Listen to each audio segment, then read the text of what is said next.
ये कहानी है रामेश्वर नाम के आदमी की, जो रिटायर हो गए थे और कुछ सालों पहले उनकी पत्नी का बीमारी के चलते निधन हो गया था। घर में वो और उनका बेटा अशोक रहते थे। अशोक एक अच्छी कंपनी में जॉब करता था। रामेश्वर जी अपने आप को बहुत अकेला महसूस करते थे। उनकी यह अकेलापन की फीलिंग यूं ही नहीं थी।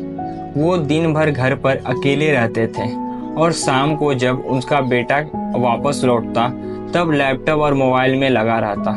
रामेश्वर जी उनसे बात करने के लिए, अपना मन को हल्का करने के लिए तरस जाते। ऐसा काफी समय तक चलता रहा। रामेश्वर जी ने सोचा कि अब उन्हें ही कुछ करना पड़ेगा। उनके पास एक सिंपल कीपैड वाला फ़ोन था, इसलिए उन्होंने अब एक नया एंड्रॉयड फ़ोन ले लिया।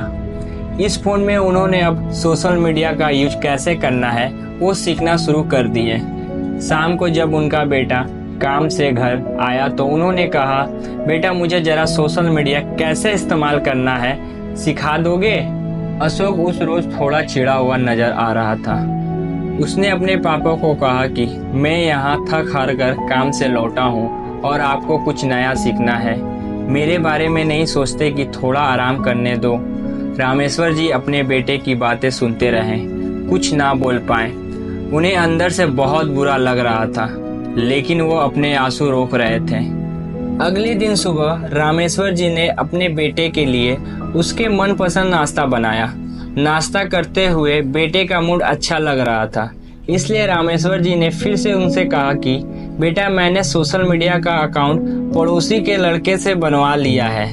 अब तू मुझे बता दे कि इस पर पोस्ट कैसे करते हैं। अपने पापा की बातें सुनकर इस बार अशोक जोर जोर से हंसने लगा और कहने लगा, क्या पापा आप इस उम्र में कहाँ सोशल मीडिया के चक्कर में पड़ रहे हो। अब आप धार्मिक किताबें पढ़ो, भगवान का नाम लो। इतना कहकर अपना नाश्ता खत्म करके अशोक अपने काम के लिए निकल गया। रामेश्वर जी ने उसके बाद भी एक दो बार अपने बेटे से सोशल मीडिया सिखाने के लिए कहा, लेकिन उसने अपने पापा की बात पर ध्यान नहीं दिया।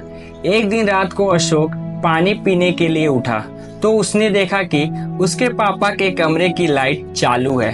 उसे थोड़ी चिंता हुई, इसलिए उसने खिड़की से झांक कर देखा तो उसके पापा मोबाइल पर सोशल मीडिया पर कुछ पोस्ट कर रहे थे।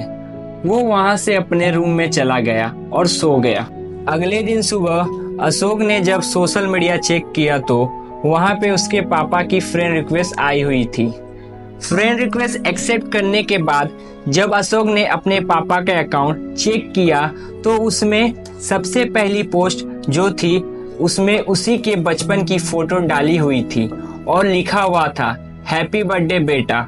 अशोक को अब रियलाइज हुआ क्यों उसके पापा सोशल मीडिया सीखने के लिए इतने पीछे पड़े हुए थे और क्यों ये काम उनके लिए इतना ज्यादा इम्पोर्टेंट था। उसकी आंखें नम हो गई। वो सीधा अपने पापा के कमरे में गया और उन्हें गले लगाकर उनसे माफी मांगने लगा।